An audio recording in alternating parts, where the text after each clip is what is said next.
سے محبت کرنے والا ہوں، اور یہی تمہارا فخر تمہیں بلندیوں تک پہنچائے گا۔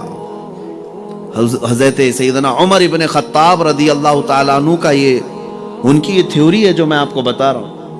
آپ نے فرمایا تھا، فرماتے ہیں جب ان کو امیر المومنین کہہ کر پکارا گیا تو آپ نے لوگوں سے کیا کہا؟ سنو، میری اپنی حیثیت تو یہ ہے، میں خطاب کا بیٹا عمر ہوں، بچپن میں مجھ سے 2 بکریاں سنبھالی نہیں جاتی تھی، لیکن آج اللہ تبارک و تعالیٰ نے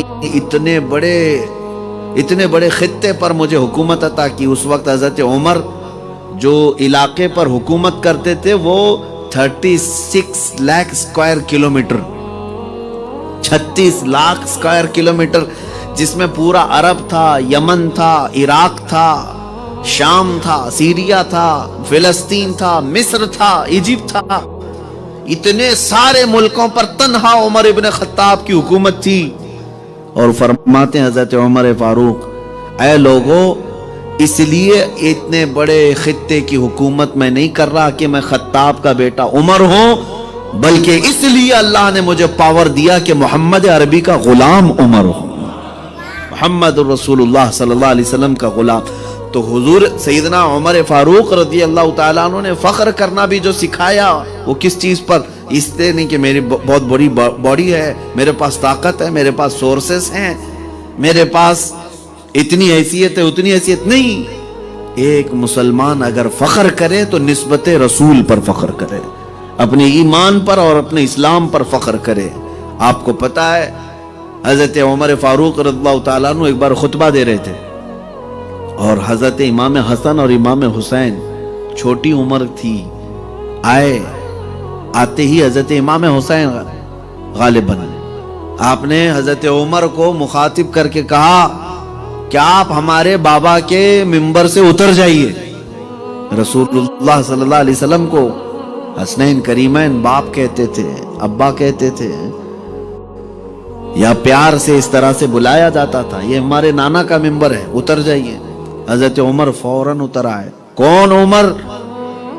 جن کے رعب و دبدبے سے قیصر و کسریٰ کانپتے تھے، Roman empire, Persian empire, super power طاقتیں وہ حضرت عمر سے خوفزدہ تھیں، لیکن حضرت حسنین کریمین کی ایک بات پر وہ منبر سے آ گئے اور نیچے آئے، کہا کہ اے بچوں، آپ نے سچ کہا، میرے باپ کا کوئی منبر نہیں، جو منبر ہمیں ملا ہے وہ آپ کے گھر سے ملا ہے، وہ آپ کے گھر سے ملا ہے۔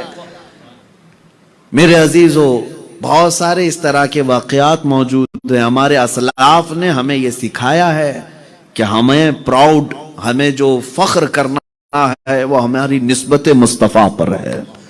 یہاں دنیا اپنی مالداری پر، اپنے عہدوں پر جو فخر کرتے ہیں، یہ سب ضائع ہونے والی چیزیں ہیں، سب ضائع ہونے والی چیزیں۔ اگر کوئی چیز تمہارے ساتھ باقی رہنے والی ہے تو وہ کیا ہے؟